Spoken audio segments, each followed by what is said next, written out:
Welcome back. It is Saturday, June 29th in the MLB. Our three best bets are on the way. It's Austin joined by Logan. Let's dive into a recap from yesterday, an 0-4 day.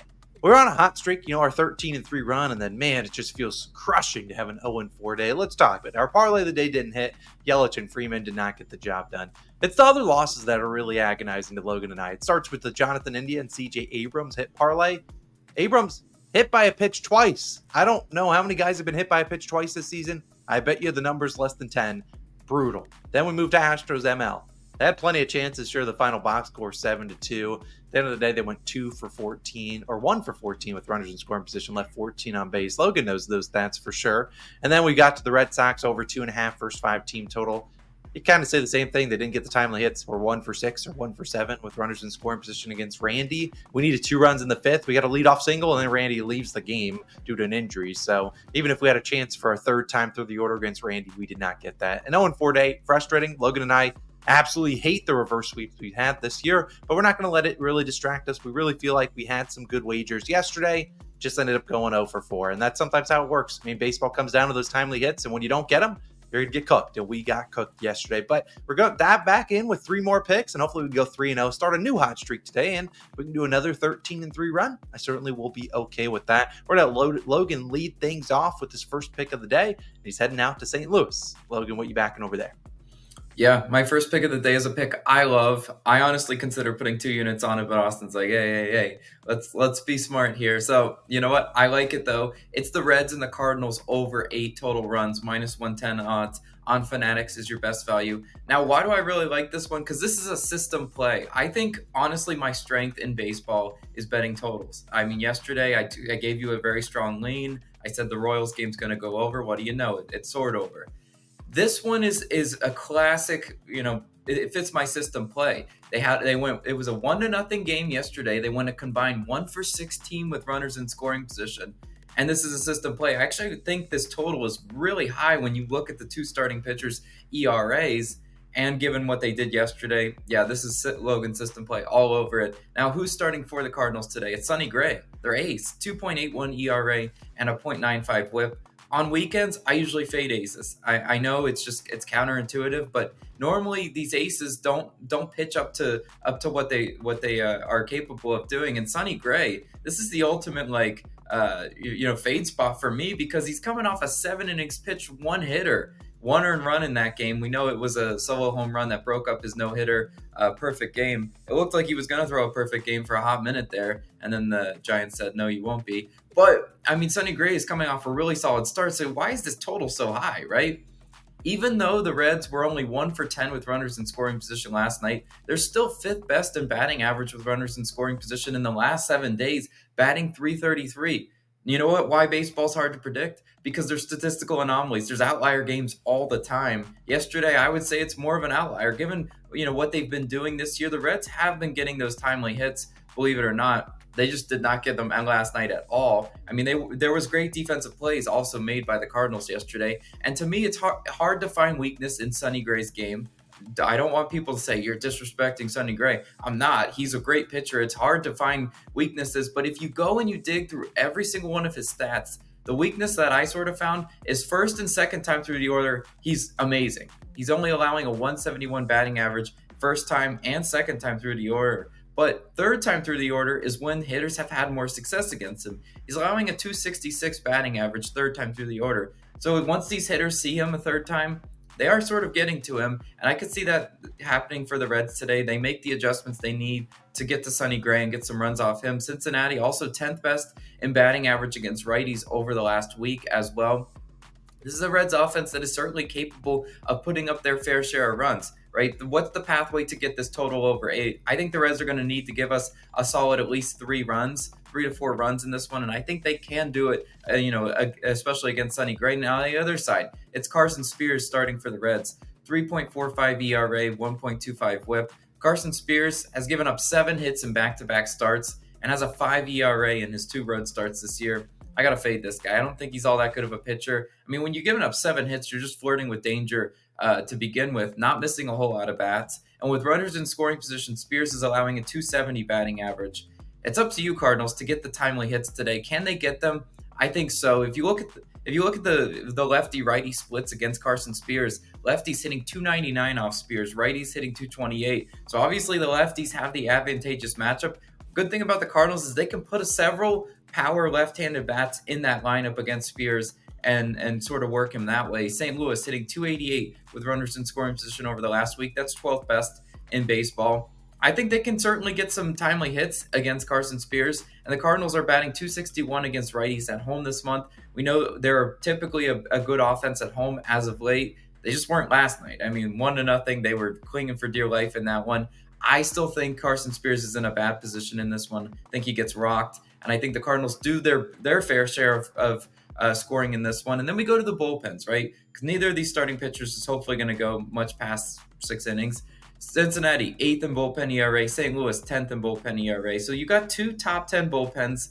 Again, a kind of highish total given that fact. But every notable Cardinals bullpen arm has pitched twice in the last 3 days. I think their bullpen is a little more taxed. Actually, I really don't like that St. Louis bullpen. They've over the last several series, they've been looking a little shaky. Late game, they're not as nails as they have been. This is also the 3rd game that they're seeing bullpen familiarity. There will be run opportunities late. You got a divisional opponent. You've got bullpen familiarity. I think there will be run opportunities late. I absolutely love this over between the Reds and the Cardinals. I think we get a lot of runs. I know on paper it might not look like that, but I think we get a lot of runs in this game. Austin, where are you going for your pick today? I'm heading back to the scene of the crime where yesterday we did lose our Astros ML pick. And while I'm not backing the Astros money line today, although they certainly could win, today I'm going to the other side. I'm backing the Mets. But here's how I'm backing them. I'm taking their first 5 team total over 1.5 minus 145 on DraftKings. Now, I'm honestly pretty shocked this is a 1.5 minus 145 line. I wouldn't be shocked if by the time maybe even we post this video, it moves up to 2.5. If it does go there, I'd only play that at like plus 120 for probably a half unit. Sure, we lay in a little bit of juice here. Potentially, yeah, but I really don't think this line should exist, and I'm going to roll with the Mets, even though I think they could lose this game. That's not necessarily because I think their offense doesn't show up. I think it's more Tyler McGill not being great. And the Astros, like I said, plenty of chances yesterday, as did the Mets, and they put up 7 runs, but still, I think they only went 2 for 10 with runners in scoring position. But as we've said before, the Mets, sometimes you can't overcomplicate things, and the Mets are a red-hot offense. I don't mind their full game team total at 3.5, but with a thing like this, they could get 2 runs, then the Astros great bullpen arms could come in, like Abreu, Hader, Presley. Those guys come in and lock things down, whereas we only need 2 through 5, and we can turn off the game. But let's talk about Framber Valdez, who will go for the Astros today. I almost said Orioles because, if you recall, back on Sunday when Logan and I did 2 2-unit plays, mine was Framber Valdez over and out. So I was against a struggling Orioles team against lefties. Today, he will have anything but a struggling team, as he will face a lefty, or this Mets team, which has been crushing lefties. But you look at Valdez on the year, 3.68 ERA, a 1.2 whip. Sometimes with Valdez, he gives up some free base runners. We've seen him be erratic and give up some walks and stuff. That's going to be tough. In June, so far against lefties, the Mets, highest batting average, 325. Highest on-base percentage, 392, and the highest WRC plus, 178 against lefties. Like, they've been crushing them. And if you're like, well, that's over June, Austin, what if they crushed them just in the beginning and they're kind of coming and slowing down? Well, over the last week, those numbers are even better. If you recall what they did to Shota Imanaga, they put up 10 runs on him. Today, we only need 2, and we've seen Valdez, even in great starts, still give up two runs, and he could certainly do that through 5. We've seen him also have some bad starts, 3 starts this year with 5 earned runs.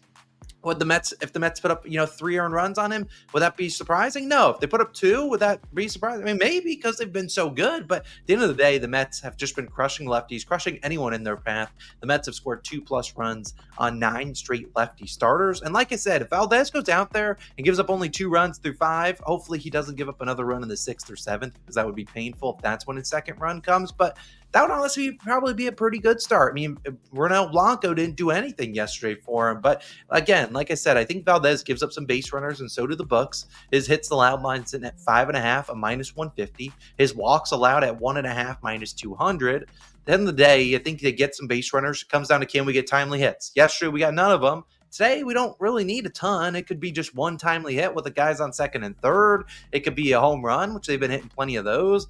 I mean, I don't think we're getting a Jeff McNeil homer. Logan loved seeing that yesterday. He's 3rd on the year. But at the end of the day, last 2 weeks, the Mets hitting 325 with runners in scoring position, third best, and 191 WRC plus, the best with runners in scoring position. Like I said yesterday, they didn't get those a ton of hits with runners in scoring position. What, 1 for 10 or 2 for 10? We're not asking for a ton from the Mets here, just 2 runs through 5 innings. I like this bet a lot. I'm willing to put minus 145. Won't put a unit on that. Sure, will it return home a ton of units back to the bankroll? No, but I think it's a winner, and I think delivering a winner to y'all is much more important than trying to pick something that's like plus 120 that could probably lose more likely. So I love the Mets. They need to get us 2 runs through 5, not touching anything later in that game. Mets are going to get us 2 runs. But Logan, we're going to wrap things up with our third and final pick of the day, a player prop. And I heard you're wearing his jersey. Yeah, I am. I'm rocking the team jersey. It's not a Brandon Marsh jersey, but I'm back in Brandon Marsh. Yeah, I know. If I see a Brandon Marsh jersey at the ballpark, just have respect to that person. Brandon Marsh over 1.5 hits, runs, and RBIs, minus 125 odds on Bet365 is your best value. I mean, it's not crazy different on other books like DraftKings as well. No, FanDuel does not have the HRR market. Why don't they? Because it's, I think, a little bit of a market that they feel overexposed in. Because this can cash in several ways, right? If for any of you who are new to betting baseball, a hit run RBI prop can cash several ways. A home run will do it. He can get a double, get hit home. There's a lot of different ways that this can cash. And then if you look at this spot, now Brandon Marsh, not normally a guy we're targeting an HRR prop on, but the Phillies are a mash unit right now. With Bryce Harper and Schwarber now on the 10-day IL, the Phillies will look to other guys for production. Brandon Marsh, definitely one of those names. They saw Brandon Marsh moved into the cleanup spot yesterday, a spot I think he'll be once again batting in today against Roddery Munoz. Marsh and the Phillies face Roddery Munoz today, starting for the Marlins. Munoz, 5.8 ERA, 1.4 whip. Nasty numbers for Roddery Munoz. He's been BP for most of the year. He's allowed 6, 4, 0, 6, and 4 earned runs in his last 5 starts. I mean, bad. Yeah. Munoz has also struggled versus lefties. Why are we targeting a lefty in this one? Because look at this. He's allowing a 286 batting average, 367 on base percentage, and a 1.081 OPS. I mean, look at that. I mean, for reference, if you don't know what OPS means, a 1.081 is OPS is higher than Ohtani's this year. He's been great. He's been great at allowing base runners to just be able to obliterate him. Of the 20 hits allowed to lefties, 3 were doubles, 9 were home runs. Roddery Munoz is getting hit hard, in case you couldn't tell that from all these numbers. Marsh has been great versus righties, that lefty-righty matchup, batting .303 on the season with a .385 on base percentage. He's also hit 7 home runs this year, all against right-handed pitchers. Again, a homer, and I'm buying a Brandon Marsh jersey. I don't care what you want to say. But it can be done in several ways. I really feel like this line should be closer to like minus 150 or higher if he's to remain in the spot behind Stott, Turner, and Bohm. Those are all guys that know how to get on base and know how to get in scoring position and can steal, right? We've seen, Trey Turner obviously has the speed to get to second base. Trey Turner's pretty juiced to even get 2 bases today. So it wouldn't surprise me if he is in scoring position by the time Brandon Marsh comes up. The Phillies team total is also set to 5.5 today. I don't think they've earned that number. I'll be honest with you. That's a pretty high number. But if they are to even get remotely close to that, it's likely due to some production from the top of the lineup where Marsh finds himself batting in that spot behind Stott, Turner, Bohm. I love this bet a lot. I'll lay a little bit of juice on it. I think there are a lot of ways that HRR prop can cash. Again, home run, and I'm buying a Brandon Marsh jersey. I'll wet my hair in honor of him. I love this pick as our last pick of the day. Yeah, couldn't agree more. And like you said, if there's a home run from Brandon Marsh, we'll buy his jersey. Simple as that. Hopefully he can get the job done. But I really feel like that line's a little bit mispriced, especially with the Phillies sitting at a 5.5 team total, like Logan said, which, I mean, after yesterday and after all their injuries, I don't know if they've earned that, but Munoz is also some batting practice in there. So hopefully Marsh can deliver. We like the HRR instead of like a basis prop because let's say Marsh maybe gets a hit and maybe doesn't get hit in, but then he walks. A walk doesn't nuke us there. Heck, even a hit by pitch doesn't hurt us because if he's on base, you never know. That could count for 1 run if someone else can hit him around. So those are 3 favorite picks today. No hit parlay today because it's a Saturday, but hopefully we can go 3-0. A recap. We got Marsh hits, runs, and RBIs. Mets first 5 team total. And then we got Logan's pick of the day, Cardinals and Reds over 8 Let's hopefully have a 3-0 bounce back day, and we'll see you guys back tomorrow with some more picks. We'll see you then. Peace.